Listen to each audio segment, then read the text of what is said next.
says it's got both destinations. I think for live. Oh, that doesn't sound good at all. See, I should have practiced over the summer, apparently. Just make sure you're tuned.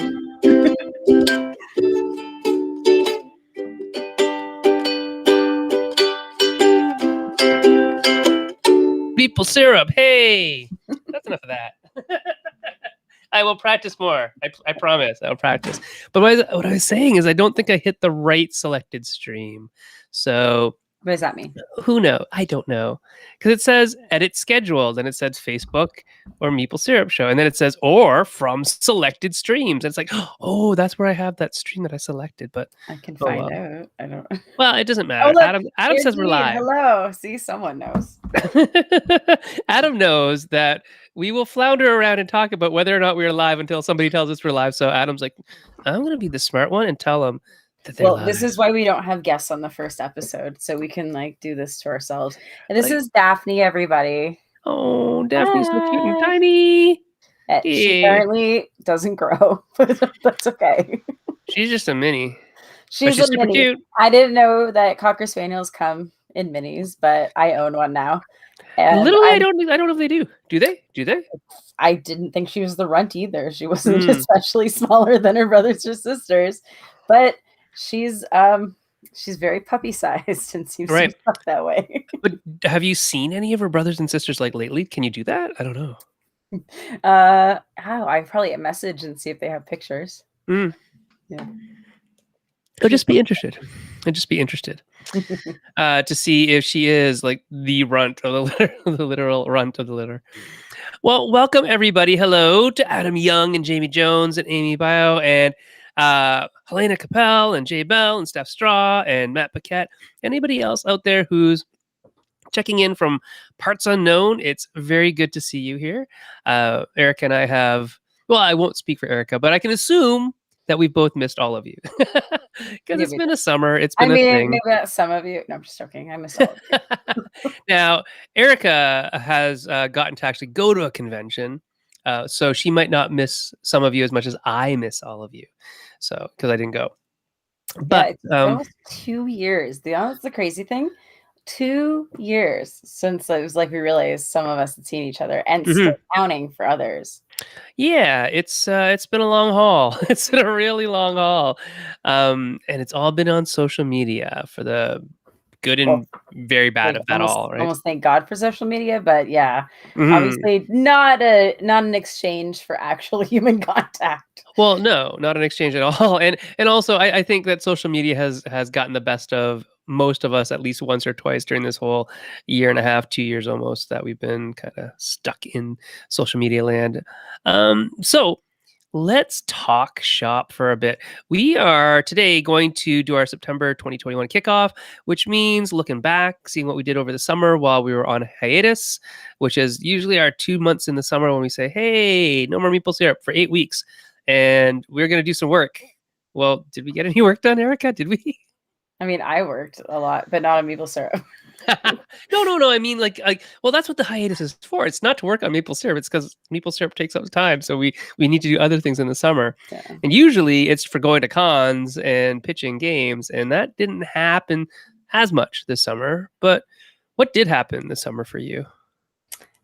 Pitching games, but now it's for one company only. Right. Anyway, though, to be fair, I am still pitching a few of my kind of contract, I grandfathered in my existing games sort of thing. So there are a few that I'm kind of actively putting out there, which feels kind of weird now because the other side of me is just doing everything for one company. Yeah. How is that, by the way? What is it like just always doing work for the same publisher all the time? It's kind of like ping-ponging anyway. Those weekends where you just sit down, you're like, I'm going to come up with a whole bunch of random things based on these, things I've identified might be something. It feels like that almost all the time a little bit.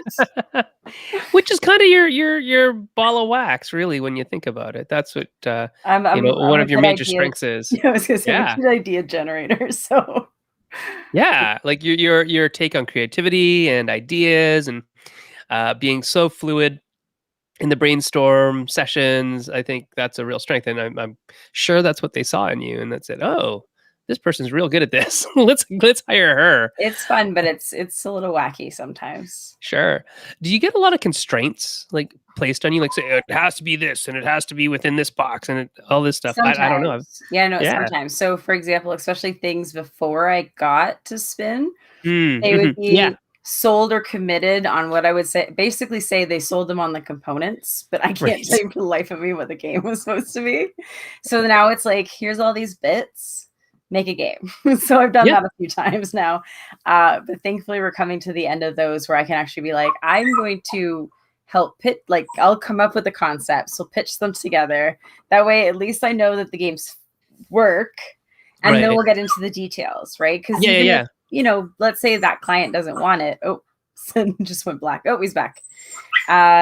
Even though, you know, the client might not be as interested, doesn't mean that the game itself does, like the game itself could work for someone else. Or, you know, just like random things. Like I just came up with an idea. I was like, oh, this is so cool for this superhero. And it'd be like, oh, by the way, they don't seem to be focusing on that one. Okay, well, to be fair, it's just a cool idea anyway. Who else can we stick on this? Right? Yeah, and fair enough, sometimes things can just be like, that's too specific. But in general, it's like, does this work? Does it function? Basically, how do you play? Right? But I don't need the like too specific yet. That's cool. And so it sounds like you got left holding a bag of some other people's games. I don't know what was being sold. I'll be fully honest. I would think my first 2 months were nothing but like, hey, so you're committed to these bits? What's the game? That actually might be kind of fun. I think I feel like a game jam, like a constant game jam where you're like, okay, let's go. This is a paid game jam. There you go. Just be really creative with it, right? That's all right. And so when can we expect like the first product that Erica has had her hands on coming up from Spin Master? That's a good question. I think everything that I'm doing is 22 or 23 right now. Cool. The only thing, so I do a lot of rulebook correcting now is another big one. So if you go to the Spin website, you can already see 2 I've rewritten. Oh, that's good. And a how-to video that I also made for Sidekicks. Oh, so were you in it, or was it like it's me? It's my voiceover in my hand, but I'm like, you don't need to see me, but you're like, well, I was like, you know, well, moving things around. How come you didn't post that? I would watch it. Oh, it's on the Spin website. I should probably post it for everyone else. So what I did is it was like, you know, basically just did all this filming in my basement of how to play. And I'm doing another one right now. It's a lot harder though when you have to do like chaotic games. I'm like, I don't know how to film this, but anyway. You have chaotic kids. They would come so I recorded my family playing a game, and I was like, I'll do the setup and voiceover on top. But yeah, so I had to record this whole thing on how to play Sidekicks. Cool. I look forward to seeing it. Hey, Julio. Nice to see you here too. So, looking back on the summer, let's see, what did we do? So we had a Kickstarter in the summer, Erica, you and I. Rat Queens, and Jess was the developer on that, and that did very well. So that was good. That was one thing that we did in kind of at the beginning of the summer-ish. I can't even remember now. Yeah, it was June, right? Yeah, so it was just before we went off air, because we did talk about it on air a little bit. So that was successful, and it's doing what it's doing, and we'll do some more work when we need to on it. But that's one thing down. And then what else did we do? So I guess you know, the other Kickstarter I was a part of just closed. That's gotta be record breaking for like Kickstarter in general. It was record breaking for RPGs for sure. So that was Avatar Legends, which I'm a consulting writer on. So that'll be fun to finish up that and get that out to people. And lots of people like Avatar, I guess. So that was wonderful. You know what it was? It was a great kind of cross section of people who want RPGs, people who want stories, people who want product, people who want.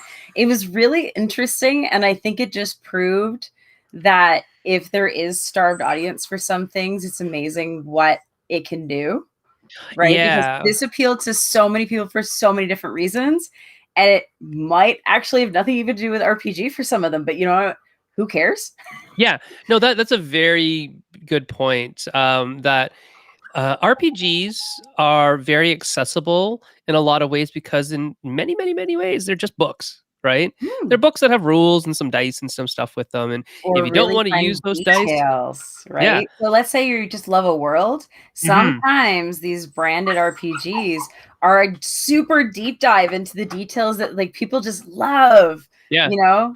Yeah, there's a ton of that where, yeah, it's got all this poor doggy. It's got all this stuff in it that will I think broaden the horizons of people who already like the IP. So that was good. We have some questions from. Oh, hey, Logan's here and Tim Eisner's here. It's good to see you all. Matt is asking about Jess, and will we see Jess on the Meeple Syrup Show anytime soon? The answer is yes, when they get back from the Northwest Territories. They are very far away from us right now. They are 2 hours behind, so it's a little bit of a just disparity in scheduling and stuff like that. So Jess will be back in probably February of 2022. Yeah. So they'll probably join us. They might jump in for like a show here and there if they can. Yeah, and definitely probably on the January planning show, because we do a planning show at the beginning of every season-ish thing. And our seasons usually run about 5 months long. 2 months off, and then September, October, November, December, and then we have another season in January till June. So there's a short season and a long season and a 2-month break in between it all. So yeah, Jess will be back and they'll join us for sure in January, starting regularly in February. But hopefully they might come in every now and then. And a sure way to get Jess to come on is to pick a topic that they like. And then they can't deny it. They're like, oh, I got to come on for that because that person is an awesome designer or whatever, right? So there you go. Yeah, of course. Jess is awesome. So let's chit chat about what else happened in the summer. So no cons except for last couple of weeks. Yeah. So it's like everything suddenly hit at once. And so I think this is one of those like, con moments with Erica, but we'll call this, because I feel like there's some very big warnings I think I need to give to people that I was worried about going into gathering, and I'll explain why in a minute. And I just think it's going to be so much bigger as we go into some of these larger ones. So this is things to watch out for yourself from a person with ADD who usually worries about these things, and people who don't normally have to register in on themselves and understand how they're feeling. So most people, when you're going to cons, are going to think that you can go back into the same routine you were at before. The only problem is you're completely out of practice. You're almost 2 years out of practice, which means you're out of practice talking to people, but you're also out of practice dealing with that much stimulus. Now, most of us, if you're lucky, that don't have ADD or ADHD or something like that, or hypersensitivity, stimulus is not something you monitor in yourself very often. You don't have to take the same stop outs or recognize that I am amped up. Why am I amped up, or why do I feel the way I do? Because when you're not good at checking those in, all of a sudden you can feel very angry, tired, scared, like you name it. All of a sudden you can be an explosion of like that one type of emotion and no idea where it's coming from, because this is not something you usually monitor in yourself. So just knowing that you can't go at the same pace, make sure you've got like scheduled stop out times where you're like, I need stimulus free for like a couple hours here and there. And then you're going to have to relearn your limits and boundaries.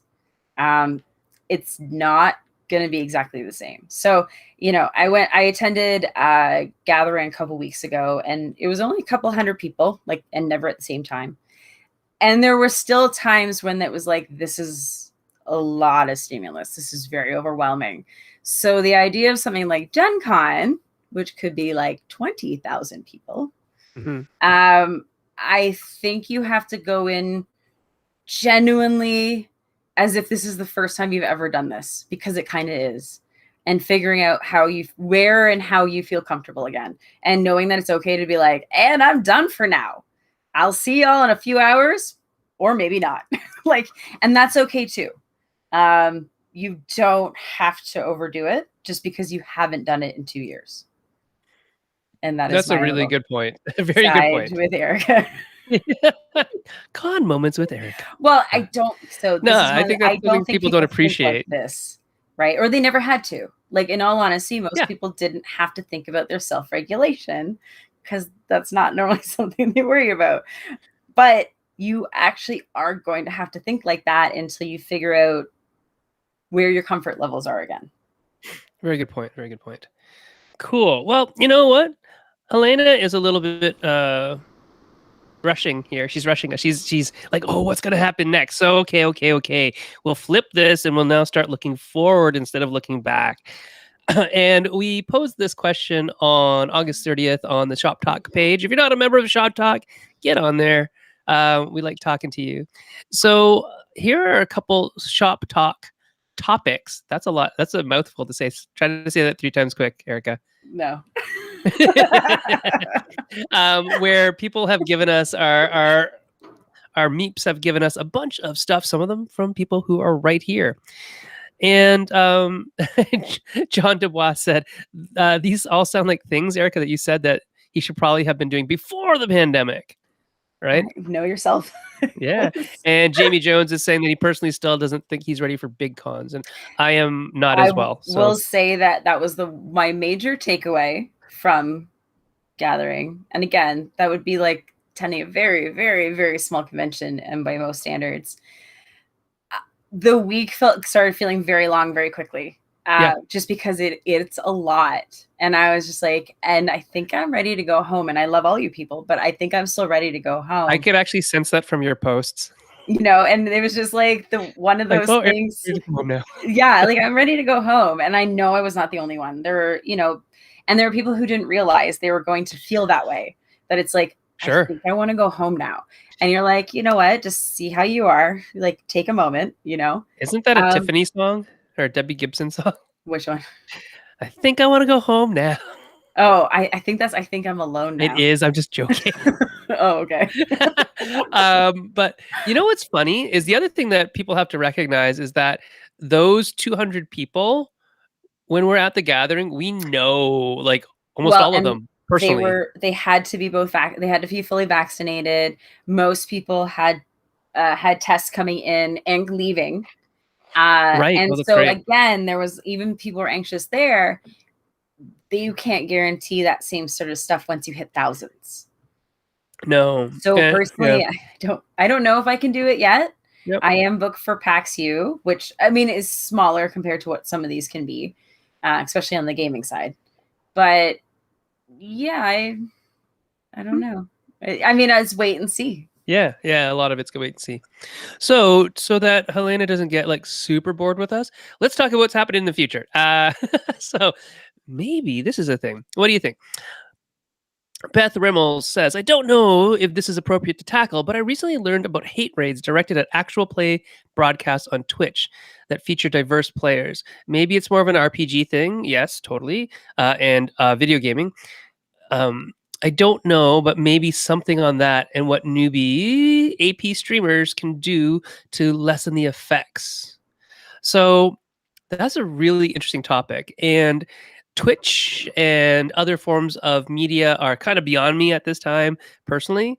But I do think that the idea of addressing, new media, content creators, para relationships, all that stuff might be something that we need to talk about because it does affect people in the industry and it actually affects people who are putting themselves out there to make gaming more interesting, more fun, and they're bearing the brunt of a lot of this. It's boundary issues, right? Negative, and we don't have them established. But I think it's a bigger thing too.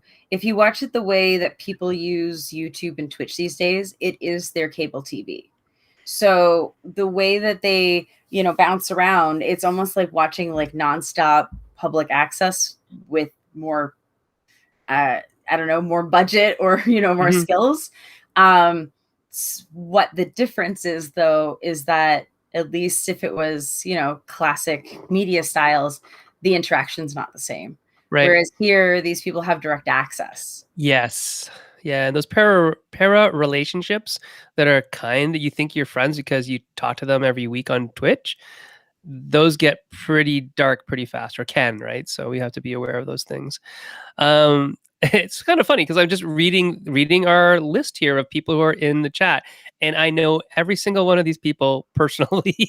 Right? We've talked, we've met at cons, we've shaken their hands, we've eaten dinner with them. That and also so shows you how small this yeah, industry it is in its own way too. yeah. And now Ophel is saying that he loves your background, Erica, and Oh, my long random live crap. developers, long live developers. Hi, And Val. he sends kisses from Brazil. There you go. So yeah, a lot of the people that we personally interact with on this show are like literally our friends IRL in real life. But a lot of streamers, they're getting attacked left, right, and center by people who they don't know, and that's real tough. So It's faceless that's and right, Amy. We easy, think we know. right? Hi, Cynthia. It's lovely to see everybody. This is almost like a con. This is good. I like this. Well, you know, it's great. It's like it's an excuse for everyone to just get to talk, which is awesome. All right, so that may be a topic we look into. Andreas Wild said, I have a crush on Philip Malinsky from Lucky Duck Games. Philip is a great designer and developer. I've worked with him a lot through Lucky Duck. Jess has as well. And he has many titles under his belt, from kids game to epic RPGs. And in general, Andreas is wondering why we don't have more European voices here in the like Canadian and American broadcast scene. And for us, just as a note, it's because we're live. That's why we don't get a lot of the Europeans on the show. We get more of the Australians and New Zealanders because they're like 9 o'clock in the morning where they are, 10 o'clock in the morning. But we would still love to have any European who's willing to stay up real late. Come on, or we'll do something different, depending on what kind of stuff we have going on in our own lives and whether or not we can figure out a schedule that works for everybody. We've done some other special recordings in the past. We just like doing stuff live. It's just live. Yeah, it's one of those things we'll have to figure out the medium of, because the last 2 years we've been trying to really get people from other countries, and we managed some pretty good ones. Like I think we've now done, like we had Phil from Brazil. I think Casey was in Nigeria. We've had people come on from Australia, but the problem, as Sen said, is the time of day. But what we might have to do is just see if, like, even once a month we call it like the international episode. And it's like 9 o'clock in the morning and something like that. Maybe it's like a Saturday at sure, 9 a.m. So then it's like evening for them. Yeah, I don't teach till 11, so that's fine. Or I can get to the dojo in an hour. Something, you know what I mean? Yeah. Just because they won't work at this format. But the good news is too, if we ever have really, really good guests that we can't get on Meeple Syrup, there is always the chance we can get them for Ludology instead. Yeah, because Ludology is we don't record at any specific time, right? Because it's not live. So yeah, that's a possibility. So we might get some people for Ludology. So you guys get, you have a double deal when you make suggestions to Erica and I. If it doesn't work for Meeple Syrup, it'll probably work for Ludology, or vice versa, or we'll use them on both, right? It's like, oh, this would be a good Ludology episode as well, because we do stuff slightly differently on Ludology. Yeah, I would say this is more informal, so you can kind of have more like a chat or round table, whereas Ludology can be a bit more of an interview in its own way. Yeah. And the other thing is that obviously on here you can ask questions, the audience can ask questions live, so that's a nice kind of perk. Other European designers that Andreas was suggesting are Rita Model, who did I think Men at Work, and Peter Rustmeyer, who won the Kennerspiel. So yeah, lots of people from Europe are obviously great designers. We would love to talk to you, so we can figure something out someday, I think. Sarah Ship suggested Emily LaRoche as a guest. I'm not sure for what. We'll find out sometime. But the other thing she was asking for was looking for advice and best practices for designer deliverables from publishers specifically. So what Sarah would like to know is, what are the best practices around formatting and submitting documents such as component descriptions, change logs, and tracking component details and stuff like that? And submitting them to to a publisher. And maybe people like Matt Paquette, who's on the call right now, have comments on that from the graphic design and product development end of things, but that's what she would like to know. And is there anything that publishers have like as a standard? I know Helena's here, Amy's here.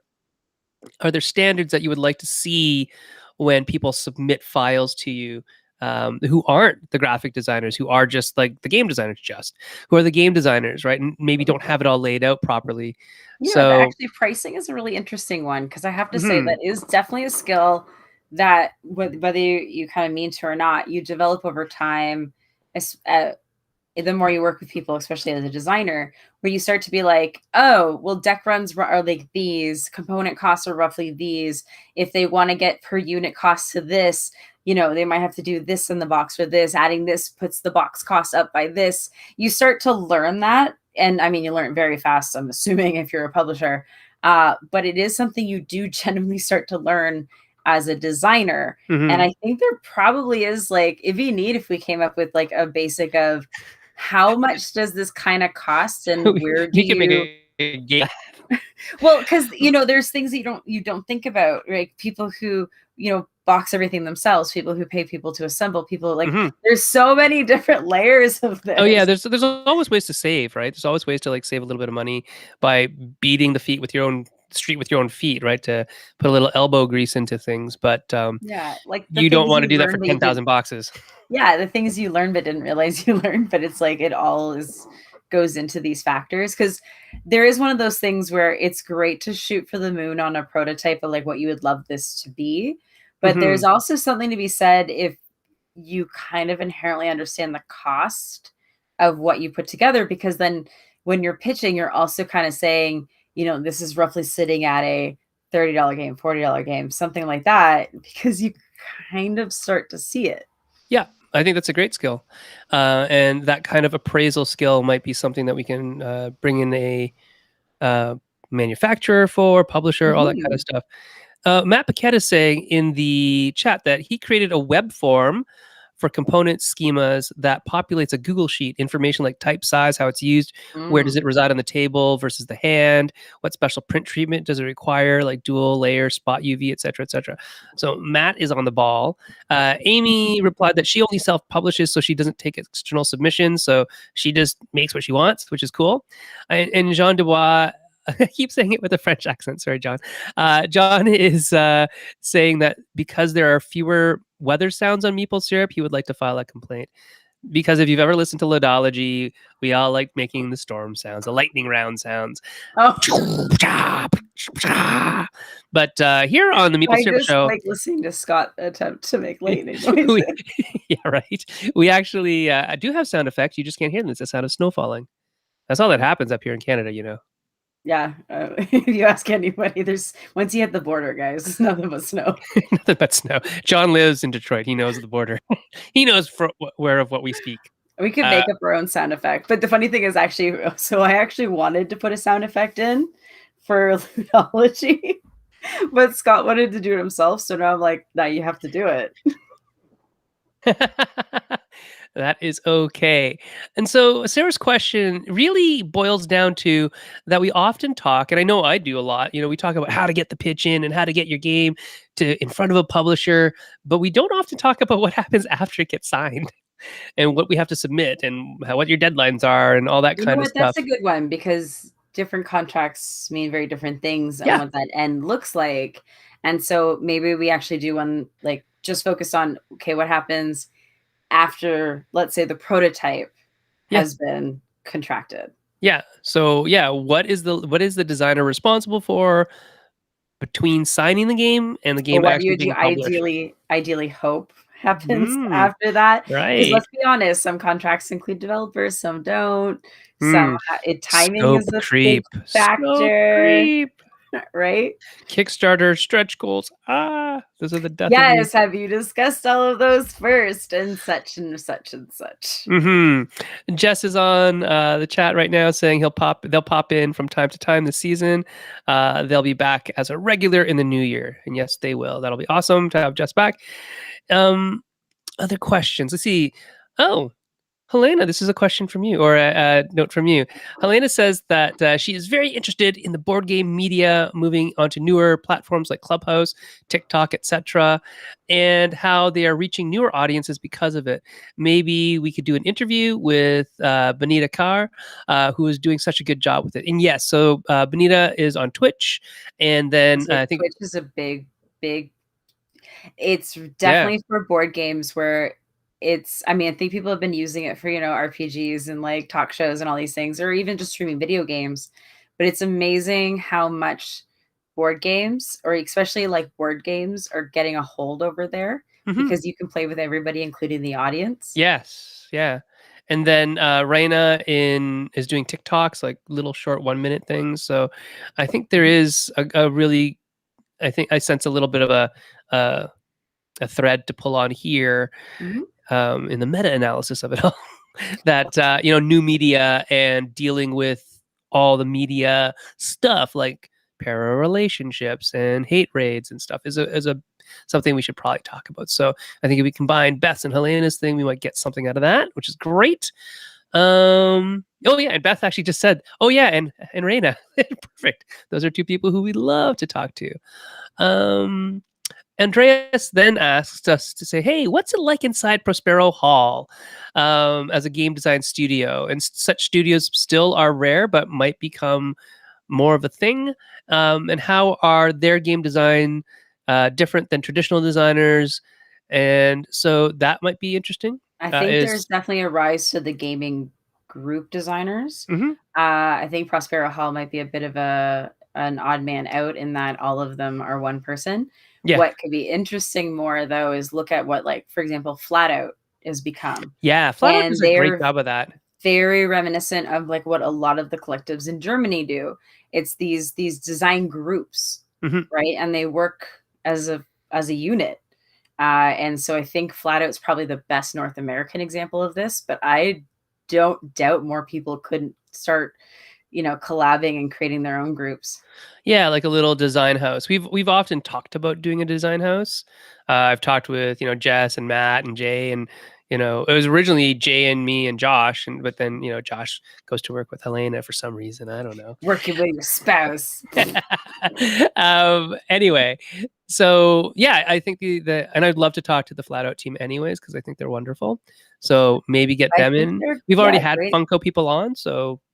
Well, that's why I say I think it's interesting, but I think ultimately what a Prospero Hall ends up being is kind of like more similar to like a higher mass, entry level publisher, because they own their own printing, right? Like even Spin Master doesn't own its own printing. When you actually own your own factories, it's very different, and then everybody producing under one label is very different. I think there's something very interesting about how do you manage when all of you are a person, not just one. Yeah, that's interesting.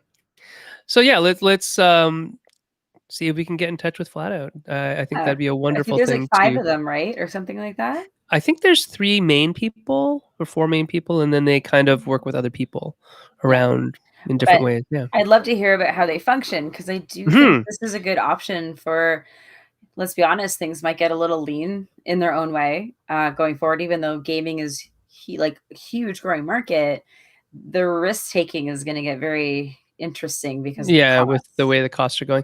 And the other thing is that Flat Out works across international borders and in 2 countries at least. I think I know they're like half Canadian, half American, something like that. So anyway, it's a really interesting model to follow. So yeah, let's earmark that one. Zakir Jaffrey says, great suggestions above. I'd like to see Phil Walker Harding on the show. So would we. Phil's awesome. We've had Phil for a couple of years. It's been forever, actually. I think it's like first season or something. I've always admired the simplicity and elegance of his designs. Yeah, but Phil's in Australia, so that should work out. I should just poke him tomorrow. Remind me. Yeah, I'm talking to him about something else anyway. But poke. Yeah, I should just be like, hey Phil, come on the show. Yeah, Phil is talked in a while. He's got a bunch of stuff coming out anyway, so I think it'd be perfect timing. Great. I said Phil Walker Harding is a good egg who makes great games. And Zakir's like, egg? Is that like game designer lingo I'm unaware of? No, No, it's just like Zakir, it's just nerdy. me being a nerd. Actually, I think it's a Britishism, if anything. Or yes, Um, like a good egg. Yeah. You know yeah. what's funny? It can't be that uncommon because my kids actually have a book. It's a series, like one's like the couch potato, the next one's like the good egg. Oh. And it's all about him, how he's a good egg and all his brothers and sisters are bad eggs. Oh no. Do they smell? No, they just do bad things. Oh, So. I see.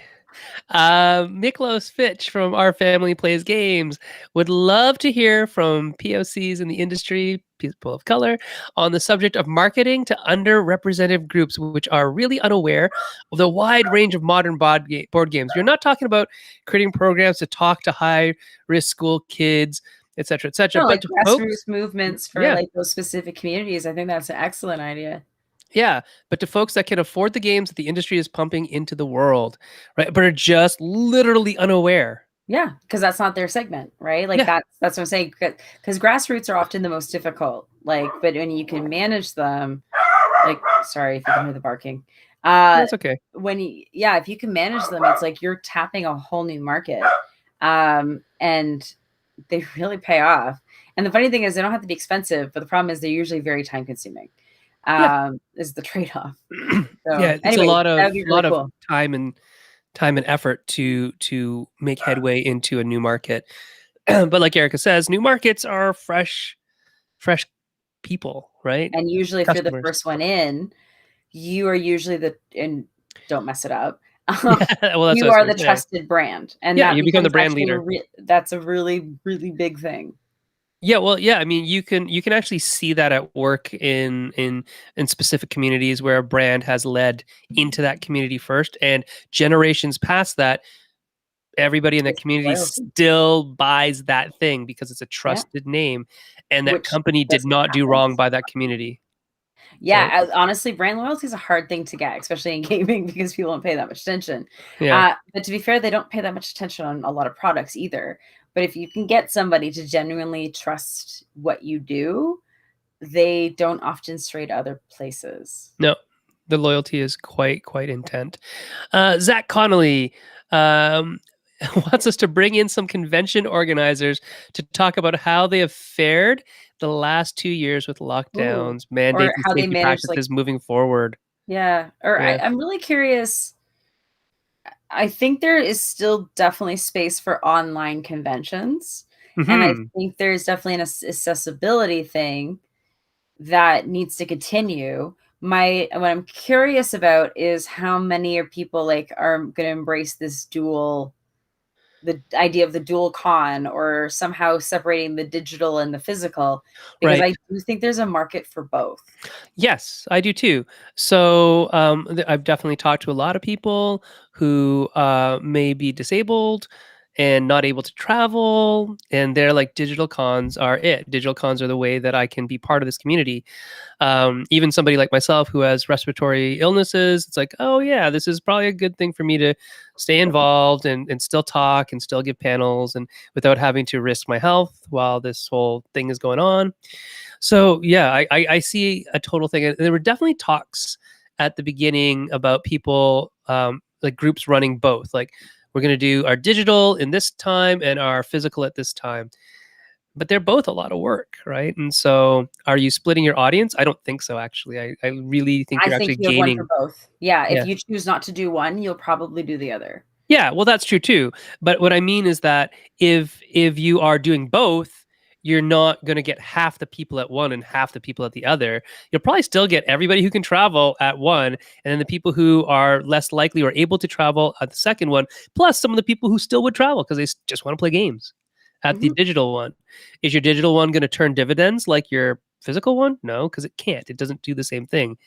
It's a different type of beast, and people have to figure out how to make it worthwhile for Well, them. and there actually are interesting platforms now where if you wanted to, it is easy to connect the digital store to these things. So the purchasability is still there as well, but this has to be integrated. And that also Yeah, means yeah. that publishers would have to ensure that they have the right footprint online so they could handle online purchases or direct them to the 3 companies that you want to support the resellers best. online and they get like a code because they were a member. Like there's a lot of ways to do this. But you would have to have a really good organizer because they'd almost have to let each of the publishers know that this is essentially the minimum checklist that you would want to have completed. Yeah. Right? Like how your presence would work. Yeah. Going back to Miklos' suggestion about diverse audiences, Adam has a comment in the feed that I'm going to read. Make more content about the basics of making games in early stages might help in reaching more diverse representation in the future of the industry. I know I've said this in the past for more selfish reasons. Selfish Adam. But I also enjoy a degree of privileges that some may not have: extra time to research, ask questions, etc.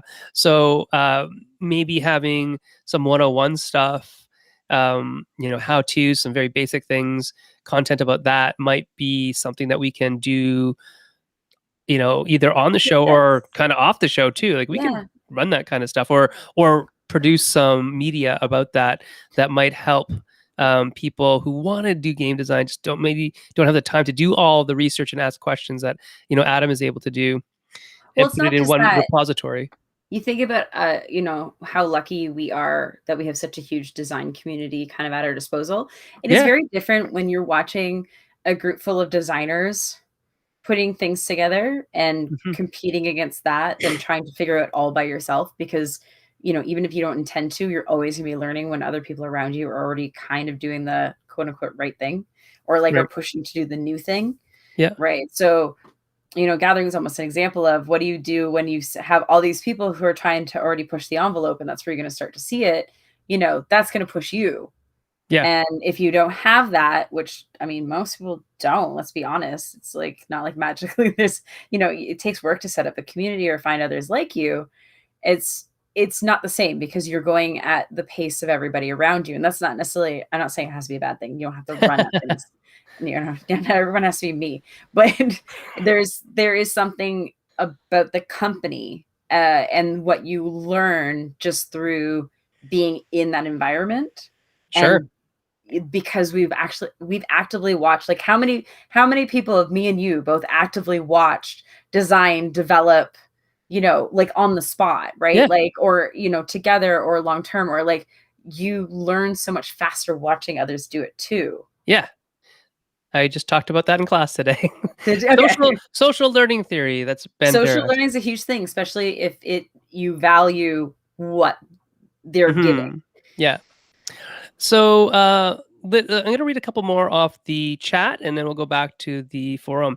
Manolis asks, or says that he's recently heard that IDW was going to be closing their games imprint. That is true. Do we know what impact that may have on the industry? Well, that means I get a bunch of contracts back.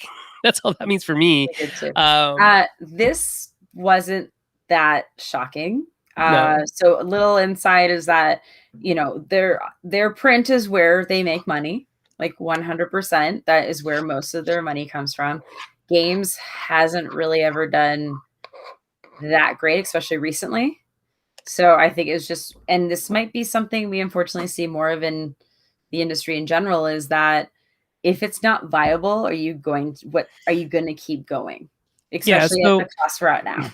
The other thing is that, IDW has shareholders, which makes it a different company from lots of other companies. Right. So they legally have to turn a profit. Otherwise they can't continue, which is their most profitable department over the last couple of years, if I remember correctly, wasn't actually even print. It was their transmedia. It was their movie production, TV show production. Those all just cross each other. So I think it just, it was just a thing. How many other people will close up? So I mean, when you think about it, Manolis, like games don't have a huge margin at all, ever. And then when you add in the strictures of IP licensing, which was what IDW did heavily, because they had access to them. And then when you also then factor now things like, shipping and manufacturing, which will lead me to my next point, then, it's just a timely exit that was, the writing was on the wall for IDW maybe a year ago. And then this is just like nail in the coffin stuff. So what does this mean for the industry? I don't know. I mean, there are definitely other comic book companies who are thinking about, taking up the charge. Jay with off the page games, is definitely into, hey, let's make every single comic book game that we can, as long as it's from a creator owned standpoint. Marvel isn't doing anything wrong with anything they're doing with FFG. No, and you know what, there are definitely there's definitely companies right now who own these franchises who are themselves looking for new people. So I'll just say that is something that I've noticed a switch in the last year, is rather than I mean, there's kind of two things. One is that it seems like IPs in general can be open to just about anybody if you're willing to negotiate the rates.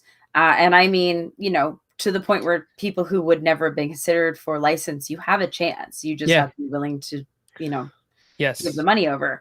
But the other thing is looking at people who own there's tons of these in-between companies where they own this one thing outright.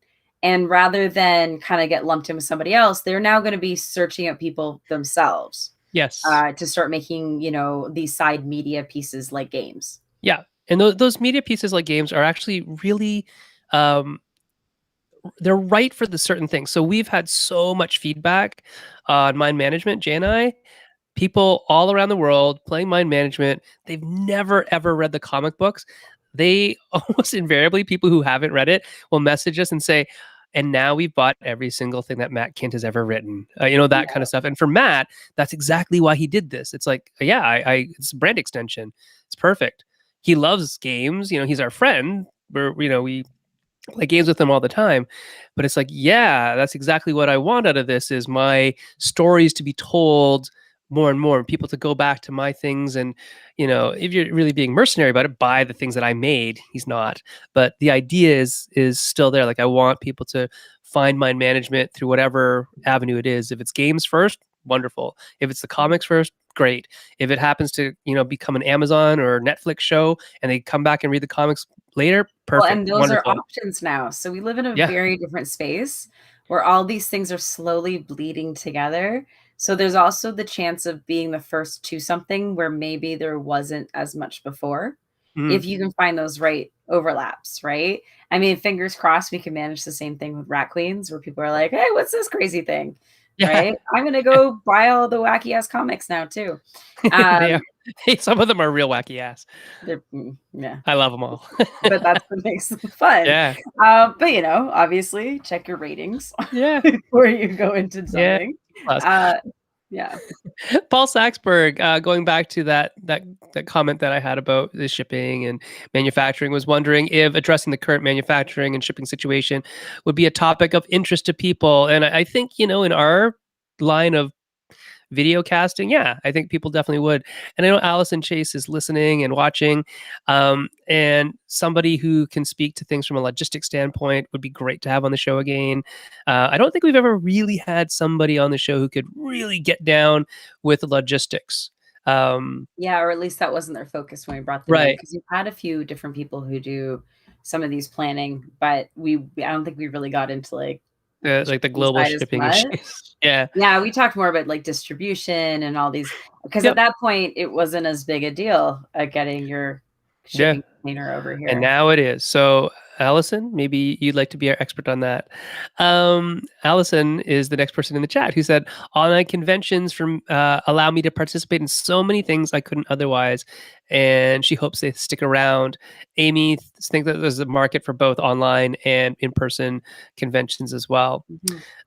Jim in the chat says, I'd love to hear more about component making for prototypes, cool tools to help, home printing tips and tricks, best way to make custom wooden bits. And I think that'd be wonderful. We I should get used to. Julio on here. 'Cause holy Well, crap, yeah, is that guy a crazy Julio's in the toys. chat too. So Yeah, if Julio's if you here, ever want to see we like need to play with all hands of his down some of toys. the best prototypes ever that are playable and cool, and like Julio was making stuff before 3D printing was a thing, right? And it was just so cool to see. So You we know who might else have to have might be people out to do that. good? Yeah, What's it's Angela L. What's her last name? I can't remember. Canadian. She's doing all that stuff. Last Lazenbury. I'm so terrible with Lazenbury. last names. But because she's doing all of that woodcraft and gotten really, really into the laser cutting and things like that, because you remember how she was doing the layered topic graphic maps, all these things. It might Yeah, be really interesting to talk about the logistics of these what she's doing. yeah, Lazary.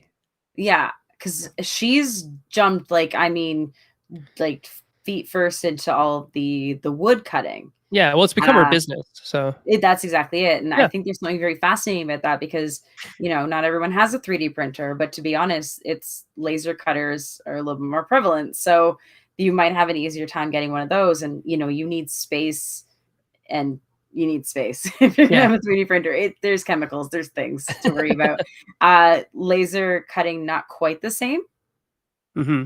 Right? I don't know. I think there's interesting things. Like we could probably actually get people who are, like mini experts in their own way in these different types of creating. Yeah, I know Tatiana would love to show off her casting and stuff like that. She likes making Yeah. figures, Like and how do yeah, people do that? Because and like do the videos of it. She does live streams of stuff. yeah. But yeah, we could probably have her on the show as well. So lots of people doing making, 3D printing, vinyl casting, laser cutting. Katie Cow is my go-to for lasers. So lots of people out there who do some cool stuff. And just knowing that those are options honestly changed how you think and how you About your prototype. game design. So Yeah. when you know something is possible to you, all of a sudden that means you can make games that can include those types of things. And that really changes everything about the way you think. Yeah. So in terms of laser cutters, Jim is saying that he almost pulled the trigger today to buy one. And Angelica has a Glowforge, and that's what Katie uses. They're very good home level laser cutters. I have friends who have like big, billion-watt lasers, but they're like doing more industrial cutting. Yeah, something you could stick in your garage is what I'm thinking, like, Mhm. or a spare room somewhere with Or you can do the Matt Leacock when Matt Leacock wasn't, wealthy Matt Leacock buying a laser cutter. You can use just do tools. the he would no he would cut out sticky foam layers and then paste them on top of each other until it was like really thick. That's like old school modeling Yeah, yeah, techniques. Yeah. yeah, and it was wonderful. Like the whole prototype for Thunderbirds was done that way. So there's all these like spaceships made of like 7 layers of sticky foam. They're wonderful. They all had like a drilled hole because Matt really likes sticking pegs in things. Mm-hmm. So yeah, haven't had Matt on the show in a long time too. Once Bez briefly at at the gathering. gathering. He was, Good. yeah, Busy trying doing to his sell a thing. few things. Yeah. Bez is asking for topics about doing things on a budget, maybe managing stress. Mm. Yeah, and Bez would also be happy to come on the show again. You Yeah, know what? those are Stress great is a big topics. one. I think we've kind of touched on it before, but it'd be nice to even have someone who's a bit more an expert in this field to Yeah. be more psychology based. But let's be honest, anything in this level is rejection based and very rejection culture in a lot of ways. And I think that's something that we often don't think about going into design. It's no different than any other art field Mm-hmm. where you're constantly producing, but you're also constantly having it shut down. But often because it's not necessarily the right time, right person, whatever it is. But no matter what, it's still technically rejection. So it's something that I don't know most people are prepared for. You have to kind of set up your mentality for it. And I Yeah. think that, almost having someone who might be able to come on and almost do like a lesson a little bit in this kind of thing, like how to interpret rejection into like proper feedback kind of thing. Yeah, for sure. Yeah, and everybody on the chat now is talking about laser cutting and libraries and scheduling at the library and stuff like that. As a starter way to do things, use the library. That's what it's there for. Play with someone And else's first, because you don't want to yes. dump all that money and not know what you're doing. Speaking of librarians, this is great because Rebecca Strang is commenting on the Shop Talk page about transcription services for podcasts, which is wonderful. But she's also a librarian. And we wanted to get maybe Rebecca and Jen the board gaming librarian from Twitter, to come on the show and talk to us about how to set up board game libraries for community centers, for libraries, because that's where they work, for schools, all those types of things. And I think they'd be wonderful to have on. People just don't understand the power of a library if you've never really had to go to one.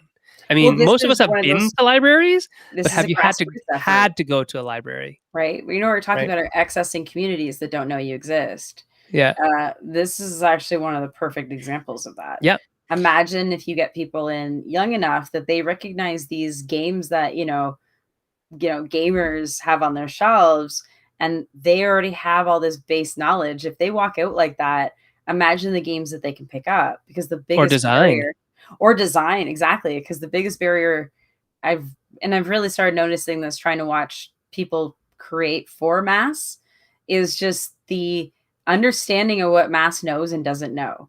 It's this constant either really undervaluing their intelligence, and I've seen this so much recently, or it's like, only count to 5. That dumb, right? And then there's other moments where it's like, okay, but you're trying with way too much prior assumed knowledge here. You're asking them to understand not one, but maybe 2 mechanics already.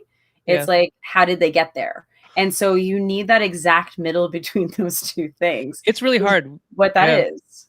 We were pitching to Ravensburger about some game. Doesn't matter which one. I probably under NDA, so I can't say it. But we were pitching to them, and we were like taking everything out, and they're like, no, it's still too complex.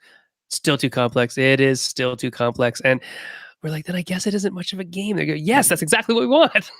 Not much of a game, but enough that it's a game, right? So it's this really hard line to get your head into if those aren't the types of games that you like or fall into naturally, right? And I'm not saying that, anybody's inherently better because they like more mechanics or whatever. I'm saying it's a hard thing. It's a skill. Well, it is. You have to build to that. That's like saying, I was trying to explain this same concept to someone the other day, and it would be like saying, all right, well, you're in grade 2 and I'm going to give you grade 8 material. Like, I mean, it's still school level stuff, right? It's still subjects you recognize, but you're not even close prepared for that subject line, because think how much you had to have learned in order to be able to do grade 8. Right? It's like, that's basically the difference between mass and hobby. Now that grade 2 isn't dumb, right? They're just in grade 2. But that's it. And so they don't know all those things that took you to get to grade 8. And so that's kind of my analogy for people. What I'm like, you got to find that they're not dumb, but you're either going to have to be a great introduction to one mechanic really well, or kind of 2 half mechanics very properly sandwiched. That's a great way of putting it. Yeah. And we're definitely, getting into the times when that is the current market, actually, everybody out there, if you're listening. A lot more, because that's kind of where the safe bet is. Yes. Now, this is why I say I've seen a lot more coming from designers recently. And I'll say that's my number 1 watch out right now for especially experienced designers, because this is a really big problem. Yeah. Just remember, your audience is not dumb, but they have not learned those mechanics yet. So you're either teaching it. That's it. You are now teaching that mechanic. Yep. It's like my first roll and write. My first deck. It has to be, what would the intro to that one mechanic be? And if there's another one, it has to be fluid, and it has to not be additional rules. Yeah, and there can't be too much stuff left on the table that you have to read and process, and there's a lot to it. So it's an art. And Adam probably gets this because Adam's also an electronic musician. It's super easy to add more hi-hats and more cowbell and more sounds to a composition, but it's really hard to strip stuff out and still have a good track, a good song left at the end, right? So that mixes well with other music and all that kind of stuff. There's an art to it. Same thing with mass market. Eric Sunden would like to hear from Dina Rems on the show. She knows how to market a Kickstarter, and she has many interesting perspectives. Nit Bjorkman is a graphic designer with a focus on board game rules. She has been great as she has perfected the rules for 2 of his games, and he's got a couple of those signed. You know what, rule writing is definitely one that we got to get into again. Yeah, it's always a bugaboo. Like every season, everybody wants it. You know what? It's a tough one, and the thing is, the more you do it, the more you just start to see like it's a tough one. It's a tough one. It's like probably one of the most important things in that box, in all honesty. But it's the thing we all hate the most. Like we have a problem. I actually like writing rules. And see, I don't. People just don't like me writing rules. What I mean is, people don't like reading them. Yeah, especially if they're bad. People don't like. There's some opposition to rule books, partly because they're not fun. Yeah, they are not. But they're so bloody important. What if we called them fun books? I just feel like we have a very strange mentality with them. For sure. And considering it's like, yeah, they bought the game, that rules is now the barrier of them being in or out. Yeah, right. And Nit is a graphic designer, so she probably focuses more on layout and stuff like that. But that's super important. That's important, yeah. Really, really important. Andrew has a great point. So great that I'm actually going to put it on the screen. I forgot we could do that. Andrew says, with mass, I think it's more about attention span than intelligence, and I think you are correct. I think you are correct, sir. That it isn't that people who like or who are just getting into mass are quote unquote, less intelligent. It's they don't have the attention span or the power to be able to focus on 3 mechanics at once. So you got to give them 1 or 2 parts of separate ones, right? So I think you're right that it's probably attention span and cognitive load, and it's like building up tolerance to X number of things, right?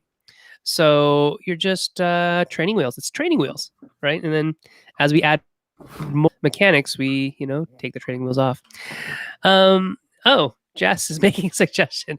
Jess suggests Amabel Holland would be cool to get on and with Hollandspiel. And Jess, because they are a sometimes host, is just going to reach out to Amabel themselves. There you go. Thank you, Jess. Yeah, and Jamie Jones brings up the fact that the best rulebook writer is Josh Cabell, and I will sing Josh's praises till the cows come home because he does a lot of the rule books that I've worked on. And yes, he is wonderful. Josh can take my robot rules and turn them into human rules, and then he can lay them out into readable human rules. So Josh is a godsend. People. Yeah. If you can snag a good graphic designer who also understands how to write rules and talk in game talk, but human game talk, not robot game talk like I do, you will never want to let them go. But then they go and work with their wife again. I don't know. Anyway, what are these messed up priorities? I know. Adam has a thing on the forum. He could use some hope and inspiration. There's definitely a need for realism and people setting their expectations properly, but he's maybe become a little too good at that. And it'd be nice to see talking about how to make it feel possible to do things despite all the turmoil and despite how the world has become. The challenges before the pandemic, the challenges after the pandemic, shipping woes, it's just a lot. And, I think you're right that somebody who can talk about success in these times would be great. Perhaps somebody who is doing it on their own without a big infrastructure would give people hope. And I think it's a great topic because hope is such a powerful force. And so, if there are people out there who want to talk about that and want to talk about success during these difficult times, let us know, because I think those are the stories that do need to be told. I mean, we can talk till the cows come home, again, cows, about how, Asmodee did or WotC did during the pandemic. Like, WotC did not suffer at all during the pandemic in terms of Dungeons and Dragons. Warehouses cleaned out for the first time ever of crap that hasn't sold since the early 2000s. That wasn't the problem, right? But I think a big part is kickstarting our creativity again. For a lot of people, unless again it's like you're stuck to deadlines, what is forcing you to go out and get something done? because you're not necessarily planning on attending cons. So setting your own self goals, let's be honest, they're the easiest ones to break, right? And so I think it comes, it could be, Yes, no, you're totally truth. honest. I forgot to set my writing goal for this day today. Well, I haven't started my writing goals up, but I have like 5,000 words due by next week for a project. And it's like, oh, I should probably set my goals. And what did I do? I took a nap. That's what I did. So yes, Well, you were correct. unless you're a procrastinator too, but see, some That I people am. can, they need to create that pressure for themselves. I totally need that. I'm a little bit like that too, but then I like blitz it. But I know I can do that, and that comes with confidence over time. Yeah. But yeah, I think a bigger thing is, and maybe we can even do it ourselves, is coming up with like little tiny design challenges or like something at the end of the episode, and coming back and talking about it at the beginning of the next one of like what we came up with, just so it's something that other people can be thinking about too. And it's just to get back into that habit of, you know what, it's due that I need an idea for that in 1 week. Yeah. And I think you need that routine again. Yeah. Even one thing that Jay and I used to do, we did this for, I think, 3 or 4 years straight, where we came up with a game idea a day. We have a repository of like something like 1,300 game ideas. Oh, I don't doubt it. And it was, excuse me, it was just fun to do that and interesting to do that and a challenge. And they didn't have to be good. That was the best part. No, they'd be more like, I don't know, like the end of an episode, someone throws out like a random theme or mechanic, and we have to come up with like, or both. Yeah. And we just have to come up with like something that we would put together before the next one. And people can share what they came up with, because I think that will create that small amount of inspiration without any like high stakes, but enough to get you back into like that group. Yeah. And maybe people can come back next week and tell us about it, right? That'd be great. Erica and Sen +1 for getting Amabel on from Ian O'Toole. Ian O'Toole is a wonderful graphic designer who has worked on, I believe, at least one of Amabel's games. So that's wonderful. And yeah, we'd love to have her on. Amy, you were actually the person I was thinking of when I said hopeful, and somebody who is very hopeful and optimistic, but not toxic in their positivity, right? And I think Amy embodies that perfectly. So if you want to come on and talk hope and optimism, I think that would be wonderful. How to keep your energy at like the right level. Like there is the up but realistic, right? And I think there's a lot of people who are like, I'm not pessimistic, I'm realistic. It's like, no, there really is a difference between the two, right? Literally, yeah. And there's somewhere in between, right? Right. And that's the thing, is that you can still be incredibly positive about things, but it also has a lot to do with your own confidence in your ability. Positivity is often that belief that it's like, well, I'm going to make it work. Right. It's like, again, you can't judge yourself by what happens to you, but you can absolutely judge yourself by how you deal with it. Right. And so I think that's where, that's where you got to find your positivity. Hey, Chad, good to see you. And Jim is saying the design is most likely not your primary income, so switching into design mode can get hard if work life is pressing. You're right that for a lot of us, games isn't our main source of income or our only source of income, and so sometimes the quote unquote real job becomes more important, right? So, well, it is a hobby. Like that's the thing, is that from like 90% of people in the industry, it's not full time. Right? It's effectively a hobby for them. And that's a big percent. But that also means that you are your boss. Yeah. And that is not an easy place to be. Yeah. I mean, if you're just comparing yourself to everybody else in this chat feed, don't do that, because 90% of this chat feed is full-time in the industry in one way or another. But then there's people like me who aren't, right? I'm full-time at the college, and I just design on the side, and I manage to do both because I have a very supportive family. That's the only reason why that can happen. Or I quit one or the other. Your home life does have to be conducive to design. It does fascinate me, though maybe makes sense on how few people in the gaming industry actually have children. Yeah. I mean, that's a thing, right? So I think there's definitely preponderance of people who are either young, unmarried, have no children, or are predominantly male, who aren't doing the care for the child all the time, or a lot of people who have held back on this dream of making games until, their children are old enough to take care of themselves, for a lot of things, right? So it is really interesting, and a lot of people don't see that as a barrier, but it literally is a barrier to Oh, participation, it right? took a while for like us to figure out the balance at home because, even with having a like pretty progressive husband, there was still this, what do you mean that you're leaving me all by myself with the kids?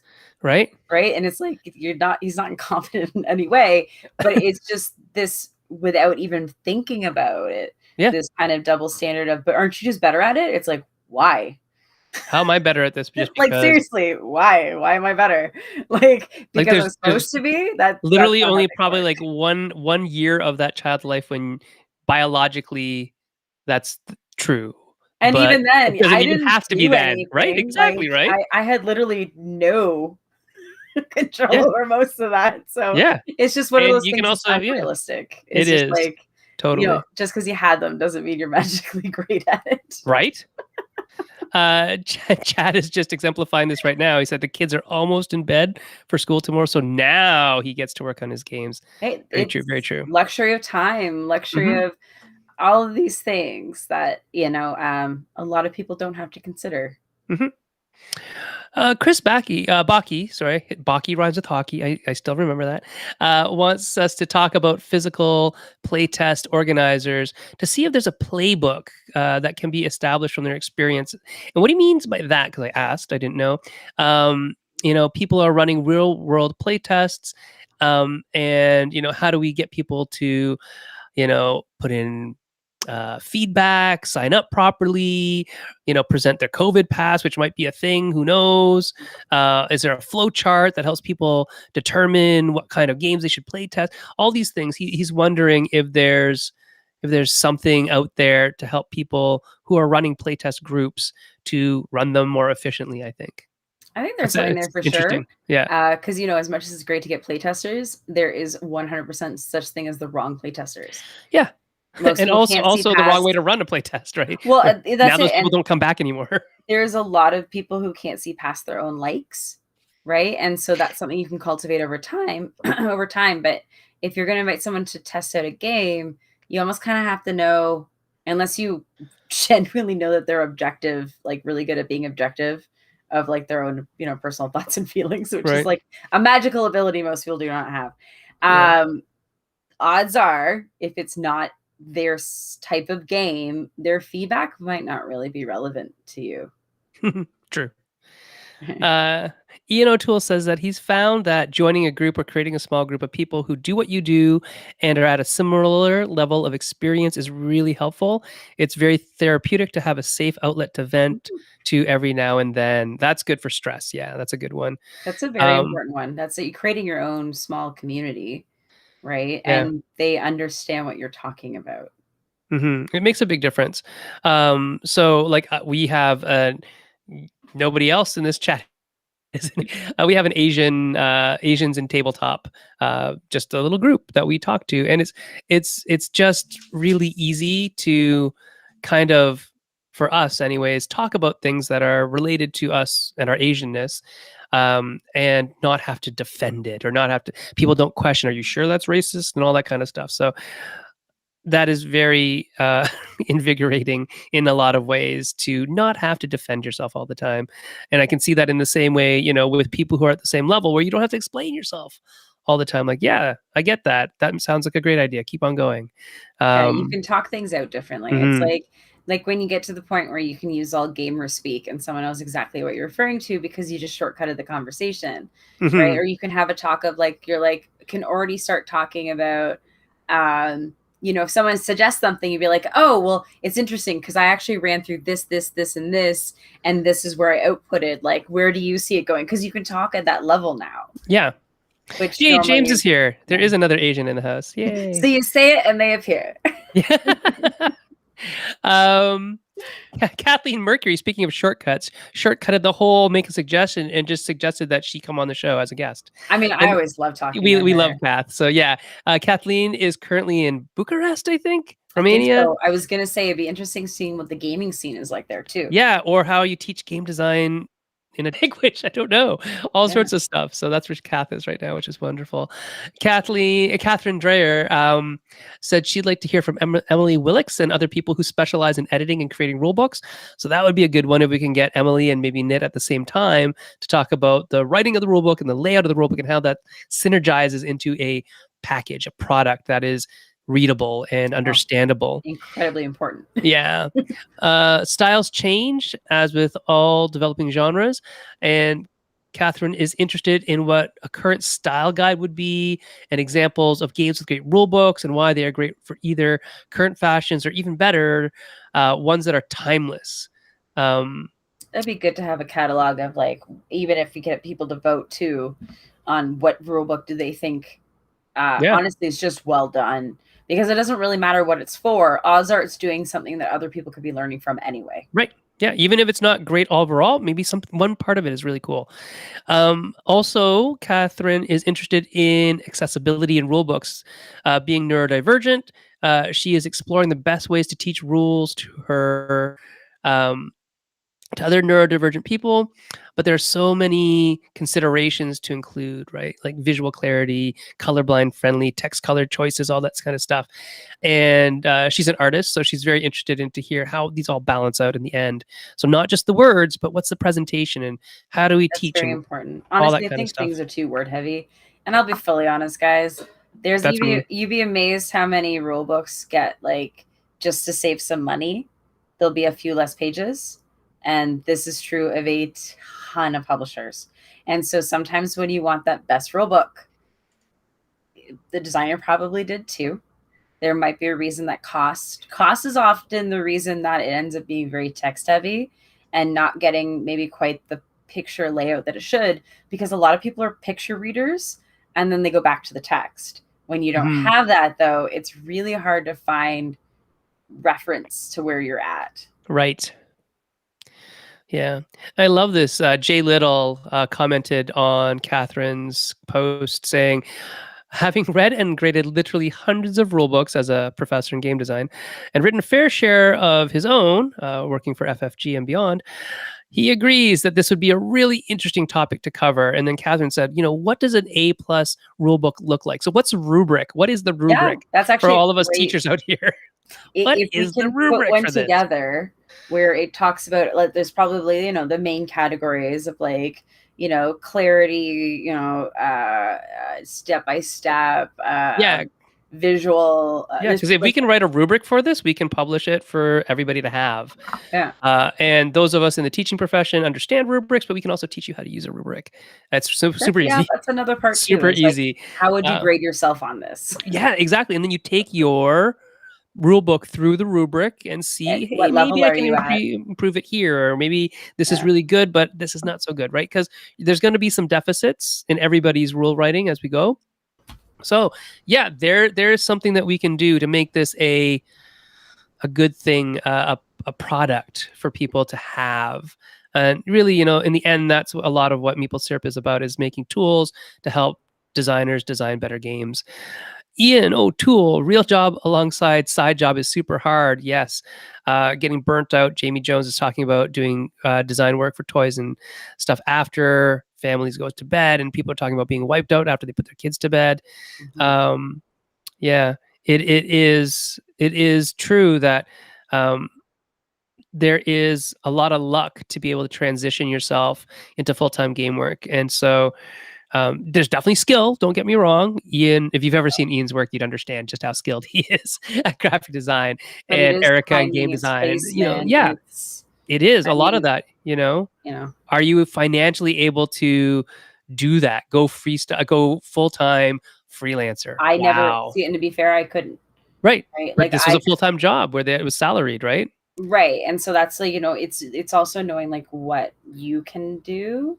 Yeah. Right. And that's the thing, is I knew I couldn't go full-time freelance. So I did 2 jobs for almost 5 years. Right. Yep. It's like, I had to learn it all. And then, I kind of was rewarded for what I learned, right, by transitioning my job as well. Yeah. And what you bring to the table. Perfect. Yeah. Ian is also saying high five for office dogs. Yes, my tiny, tiny little Daphne. She's awesome. Jade Dugay is saying Kira and Peevely, who've had on the show before, and Trisha Sidney would be great to hear from. We don't talk enough about the people running things behind the scenes. Yes, that's right. There are people who run things behind the scenes that you don't know. Listening to like Nicole and other people like that, it's amazing what you don't know. Like, right? You know what I mean? Right? Like honestly, I think game designers in a lot of ways are like academics. We just kind of hand stuff in and it magically happens. And we don't think about all these little kind of things like who's going to contact the factory when something goes wrong. It isn't me, right? And a lot of people will ask me, and this is continuously asking me, how come you don't just run your own Kickstarters? Because I don't have the time and I don't want to. And I gladly will pay somebody all that or give them 93, 98%, whatever percentage of the pie to do that because I don't want to. I don't have the skill. That's not one job. That's like 10 it's many, jobs. many jobs done by many, many people. Anyone who says that doesn't understand what actually goes into a Kickstarter. Right. And so, yeah, me getting 7 or 8% is perfectly okay. If somebody else and a bunch of other people are doing all the rest of the work. Well, I was gonna say, and you're not really the one with any liability for like the financial costs or like, you know, we wait a long time in game design to even see anything out of anything you've sold. That's why I think right, exactly. Yeah, the risk isn't on us, so it's very different. Jay Little suggests we should definitely get in touch with Marcus Ross and Damon Stone, two incredible designers. Definitely drop names more often. That's great. Yeah. Names are great because then we can contact the person directly and see if they're up for like an episode. My neighbor Ty, he lives in London, Ty Tiefenbach, is interested to hear some opinions and insights on the trend of solitaire games. I've seen some really interesting single-player only games in recent years, along with games having extra components for specialized player versus game modes. Yeah, and so I think that's a great topic. That is not my area of expertise, so we'll have to find somebody who is really good at solo game design. So if you know anybody who you think, hey, they are amazing at solo game design, that shoot their name to us. Skill. Like it 100%, that is its own skill. Yeah. Josh Dirksen suggests Hiromi Koda. They've done a bunch of awesome RPG work and cultural consulting. Yeah. So we can definitely have more stuff on cultural consultation. I know Jess wanted to make an infographic about cultural consultation again, not again, but for one of this year's infographs, which would be wonderful. So if we get Hiromi on, I know James Mendes Hodes was willing to help us out with making that. Just giving people like the 101 on, you know, things to think about before you start making your game.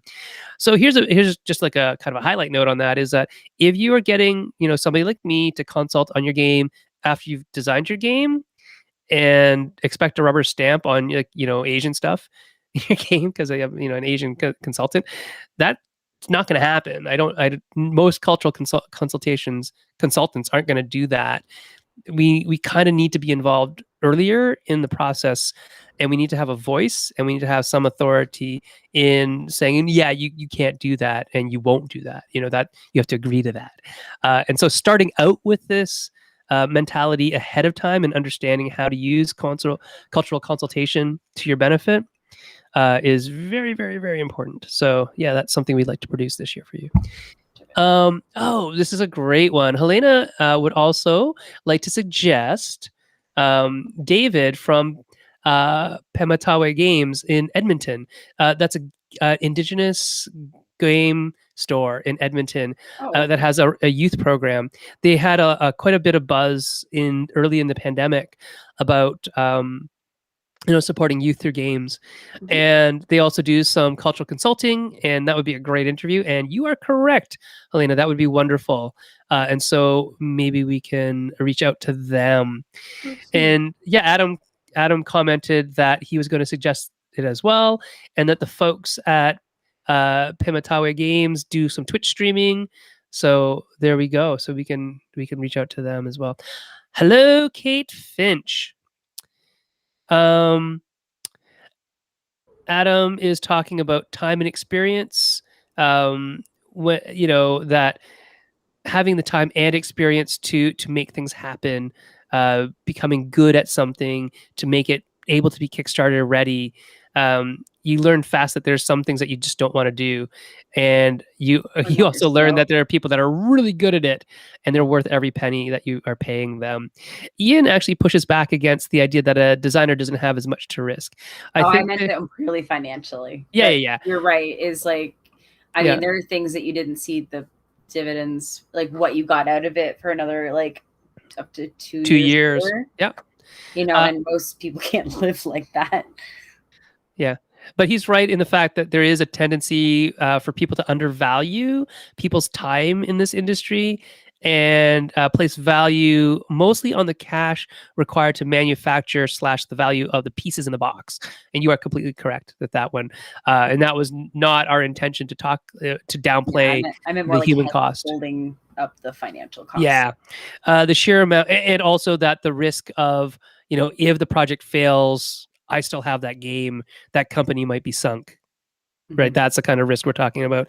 But the sheer amount of time that designers put into their games is staggering and often undervalued. Yes, you are correct, And Ian. you That, know that what? I is think totally we true. see that with a lot of people, especially when they sign their first contracts, right? Where you're just so excited to get that signed. And you know what? I mean, why? Of course, it's exciting. You're finally gonna you're gonna have your game out there on a shelf With a somewhere. name on it. Exactly, and that's really what you're giving away. Is like you're often severely undervaluing yourself just for that chance to have your name out there, and I think unfortunately, when publishers know that people will do this Yeah, too. and it breeds a bad habit is what it does. It's like, oh yeah, I'll do that. Oh yeah, I'll do that. I'll do that to make your publisher happy so that their game gets made and all that kind of stuff. And this is when we talk about things like scope creep. Well, you don't know how to say no until you've That's honestly it. been into it too long. Like I will say, this is one of those industries where you learn it yourself and usually at your own expense. Yep. Because there isn't really any other way to do it. There are definitely classes and courses on game design, but they don't teach anything about the rest of this stuff that you have to deal with, which is exactly, I think, what Sarah Ship was talking about. Like, what's the responsibility after you sign this contract? Mm-hmm. There's a lot. It doesn't seem like a lot, but it's a lot. It's things like, how do you write a bio? How do you write a designer diary? And, how many of those should you have to write? And should you have to write any? And what if you say no?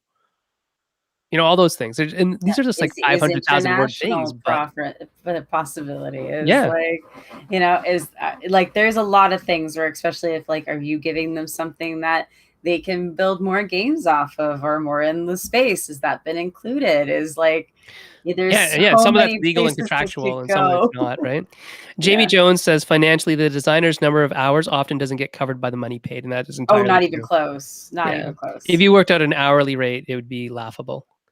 You'd be Um, like, yeah. but often that's not what designers are really in it for, right? And that's not necessarily the best mentality to have about some of the things that we do. Well, it's why it's such an interesting industry is Yeah. because it's supporting people both full time and people who are genuinely, I mean, tourist is the wrong word, but super casual. Like Yeah. this is something they can pop in and out of, and good for you if you're also great at design and get something signed, but you're playing in the exact same space as somebody where this might be their livelihood. And those two people are not negotiating the same way. They're not going to be No. looking for the same thing. They're not going to approach the work in the same way. Like there is very little the same between those two people. Yeah, and so some of us who do have, day jobs and whatnot have to kind of check that. Say, okay, is this for because I want this to happen or because this is equitable? Right? Am I taking 2% because that's what everybody should take as an equitable contract? Or is it like, yeah, I don't care because I make, a six-figure salary at my regular day job. So I can say I like can I'm going take to take that. half of what a working wage would be. And because that's kind of, it's one of those larger things because it's not talked about either. Yeah. So here's something you can do, and I've done this before as somebody who does have a decent paying salary and a job that I love, is I've actually taken less in order to hire somebody else. Say, hey, I'll take less, but we need this developer, or we need this specific graphic designer, or Mhm. I want to work with this artist. and you're paying them at their full rate, that kind of thing. I will be Shaquille O'Neal and get Kobe Bryant on my team. Because in the end, the game is matters more to me than the money, but the money still matters in that we don't devalue people's worth, right? I can devalue my own worth personally, but not the worth of designers, right? You did pay X amount of dollars. I'm just taking less of that X and giving it to somebody else, but you did pay it. Yeah, it's like, having a co-designer kind of thing. Yeah, and I'm totally down with that. Chris Baki would be happy to come on and talk about digital playtesting, or just how to. He's a digital nomad, which is super cool to me. Like he lives in like 17 different countries in a year, and how does he design games and prototype and all this kind of stuff? That's a good one because most people need their space, right? Or they need something to ground them. So I don't know how he does it. Well, that would be perfect for now, right? Because I got to think a lot of people, even though they're stuck in one place, they've got to feel fairly adrift creatively, right? Because what are you anchoring on? Yeah, this is a wonderful one for Matt Fantastic. It is a fantastic idea. And our condolences go out to Matt. He lost his dog, which is very sad. Yeah. Matt would love to hear more from people outside the industry, and so do I. Excuse me, this is where I find the most inspiration. I find a ton of hugely useful info and ways to think about things when I go outside game design as a discipline. Psychology, child development, political science, user experience, etc. all have a lot to offer when it comes to making better games. No doubt about it. Those are great fields to talk about and to have other people come in. And so the key here is for us to find somebody who likes games and can speak to games, but also has another area of expertise. And so that's, I think, a long-term goal for us is to develop that kind of roster. People would like to come in and maybe talk about, child development or something like that. I was actually going to say child development, I think, is a big one. I'm actually slowly putting together like an infographic myself. One of the reasons is I don't think people understand the stages of play and what that translates to types of games. Right. And so as you're going, it's like fine, the first few stages are relatively fixed, but then there's kind of an explosion of all these different types of facets, but people fall into different categories of them, and games target those specific types of play. And I think there's something very much intentional about that, but people don't realize they're doing it. Yes. Yeah. Yeah. It's a lot of chicken and egg type stuff, but yeah, if you want to come at it from a very, bottom up approach, then yeah, you can literally say, I want this to target parallel play in, 3 to 5 year old children and blah, blah, blah. You can go from that. It helps our audience targeting a lot better. For sure. Because then you think about, okay, I want this style of play. It's this type of game. Realistically, who is that person? Because and then you can do all sorts of stuff from there. You will know what language level you now need to use. You now need to know how big the components can be. Yeah, who your rule book is even targeted to talking to. Yeah, is it the parents of the child themselves, all that kind of stuff. Very, very, very interesting. The wonderful Kate Bullock, who was a huge reason for the success of the Avatar campaign as a community manager. These are like the unsung heroes of Kickstarter, by the way, when you're talking about Trisha and you're talking about Kate and people like that who run those communities and deal with the continual ridiculousness of entitled what backers and stuff like that. Yes. Oh my gosh, there were some ridiculous things. Kate's like, did you know that people are talking about this? It's because I don't pay attention to Kickstarter. That's the other reason. Like, say, like I'll take 1% less for somebody else to field all the do nonsense. that. Right? People ask some really dumb crap.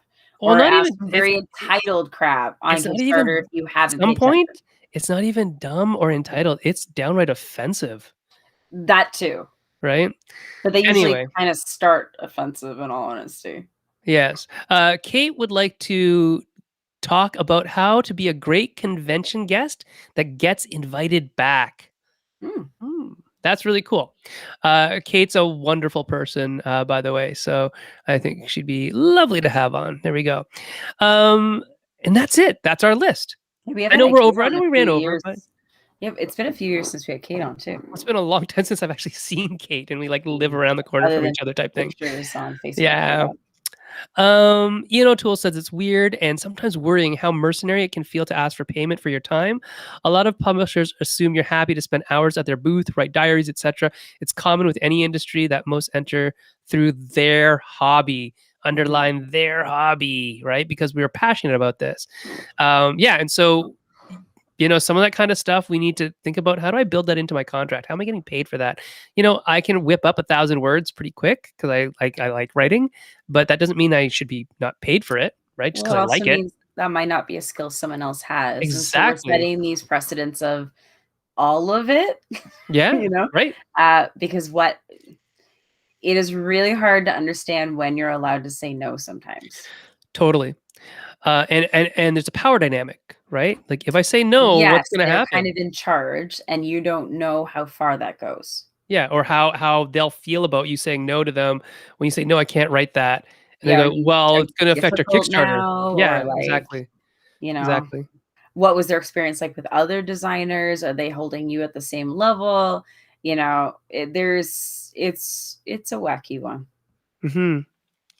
Yeah, Jim is suggesting a scriptwriter that can give us insight on storytelling, story acts, narrative design, and there are definitely a lot of people that I know in like narrative game design who could totally do that as well. But it might be interesting to see somebody from outside, like Matt says, from maybe film or TV, who does scripting for that kind of stuff.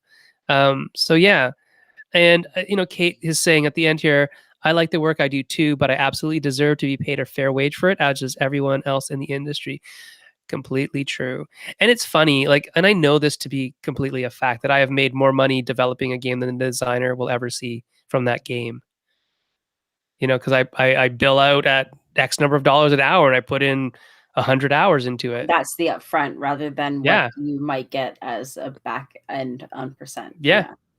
But the thing is that it's funny because a lot of publishers and Helena, if you're still listening, I know a lot of publishers though are really willing to put the upfront costs into paying the people who make this game into a thing that they can then sell, and then the designer kind of gets left to the end, and then also has to do other things like go on appearances and I'll do all those things because I enjoy them. But the thing is, is there a way to build that into your time, or say no, I'm not doing any of that? If you want me to do that, that's a service I'm going to provide, and my time is important. Kind of is. It's weird. I only say it's because it's not a skill everybody's got, and so it can't be a baseline. Yeah, I think that's true, right? Adam says, someone once told me not to take jobs just because I need the money. I still don't agree with them in the whole because it's hard out there. That's why most people work. It's true. But there's some truth on how that power dynamic distorts your work process. Yes, that's what I'm talking about. You should never be punished for being able to do your work quickly. That's another thing that's also true. So if I'm hiring Ian O'Toole, by the way, which I love to work with Ian at some point. Yeah, the hourly awesome game designer. What you've done. Right? Ian can whip out amazing graphic design in a quarter of the time that it would take somebody who has less skill. And so what are we paying for? Are we paying for their time or their experience? I like to call that, and this is I swear to God, this running joke of if I had an autobiography, what it would be called. It's called when you're getting punished for competence. And so there's often this thing where... That sounds like being a teacher. Hold on. Wait a minute. No, but it's one of those things where if you're faster than other people, they're mad at you because you do it too quickly. It's supposed to take this long. I'm only paying you, what Ian's talking about, where I can do it quicker, but I don't earn as much as somebody who's slower, or there's the idea of, oh, well, you're doing it better, so you're going to do twice as much work. Wait a minute. That doesn't work. But that's exactly what it is. It's all these ways that you can be punished for being competent. Yeah, no, exactly. And I have to say, I worked in a lot of industries, and you can get punished for being competent in just about all of them. Yep. Andrew brought up a good suggestion. And this is bringing in a whole bunch of geekdom, but also into script writing and things like that. And definitely, I have a lot of contacts in the comic book industry. We could probably get a comic book writer in. But Andrew is specifically asking for Gail Simone. And Gail has already said that, coming on shows is real difficult for her because she gets so many requests. So I don't know. I can put the ask out, But I but think I the wouldn't comic hold my book breath. field is a good overlap right now, just because Yeah. a lot of that is being translated into games, and there's a lot of future potential there. Yeah. Whereas somebody like Matt would definitely come on anytime. Yeah. Cullen might And come on. So there are a couple other writers that I know very well that would probably like to come on and talk I about think, scripts and comics and well, I think narratives are on the rise narrative. too, right? So not Oh, only definitely. I think there's a lot of crossover here where these, again, because all these audiences, all these different outlets are starting to bleed into each other. And this is Yeah, definitely one for of those sure. spaces. For sure. And the games are really cool because they sort of extend the narrative or push it into spaces where the book or the comic or the movie might not have gone. And I think that's so cool. Mhm. I know Jay and I work really hard on pushing the boundaries of storytelling when we make narrative games, like the Coded Chronicles series, where that story didn't exist. And like it's a game based on a singular titular movie, and there are no other movies in the series. How do you make it into a game where you don't know what's going to happen? Mhm. Well, we write around that. And we've had to do it a couple times, and it's super fun. And in the end, you get a rich product because of it. But yeah, let's talk about all this stuff. And so, what we're gonna do for all y'all is Erica and I are gonna go away. We're gonna go look over our lists and go over this chat and see what people talked about, and come up with some people to have on the show over the next 4 months until December, and then we'll do the process again in January. So thank you so much for everybody coming and spending, over almost 2 hours with us. We talked a Yeah, I lot. told you we fill it in no problem I with know, I know. people. We were actually sitting down here before saying we need a list of stuff. And Well, then we Erica had said, less. well, no, I don't think we do. I think we have a list. We had a general Um, idea, but I also knew yeah. we could fill time. So Yeah. So we're definitely going to reach out to some of the very people who are in this chat to come chat with us. Allison, Amy, a lot of you we want on the show. So please say yes and we'll schedule some time with you. And yeah, I think that this is going to be a good season to sort of kickstart us back into the world as it opens up a little bit more and more. yeah, So let's try to raise each other up in these right ways too, right? Like yeah, there's been so much to worry about that, you know what, don't just need more right now. I think it's more about how do you get back into your creative set and like we want to talk about more maybe the purity of game design itself and things like yeah. that. Excellent, excellent, excellent. So, on that note, if you want to reach us, we're on Twitter at Meeple Syrup. I am at Senfeng Lim.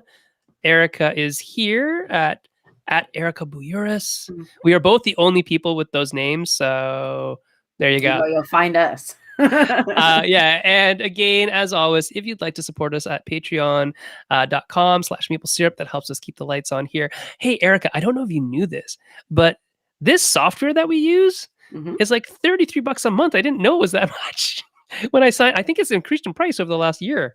Oh yeah. So I Mm. looked at StreamYard today, and StreamYard does almost the exact same stuff for like $20 a month. So We might I flip don't know. over. We might flip over. We'll have to see. We'll have to do an A/B. I'm not sure what we're using on here that isn't offered there, and I'm pretty sure we can accommodate for that.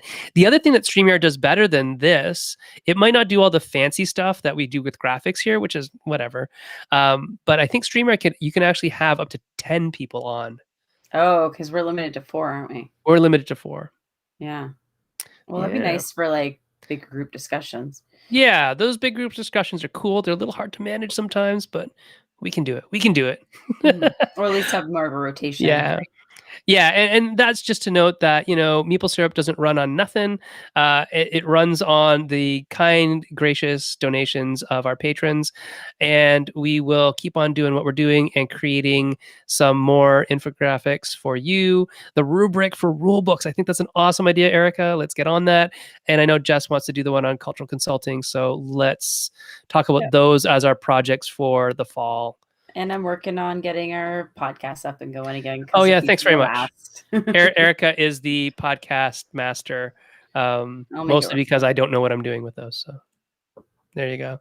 I gotta pull all the audio, but I'll get there. Yeah, wonderful, wonderful, wonderful. Oh,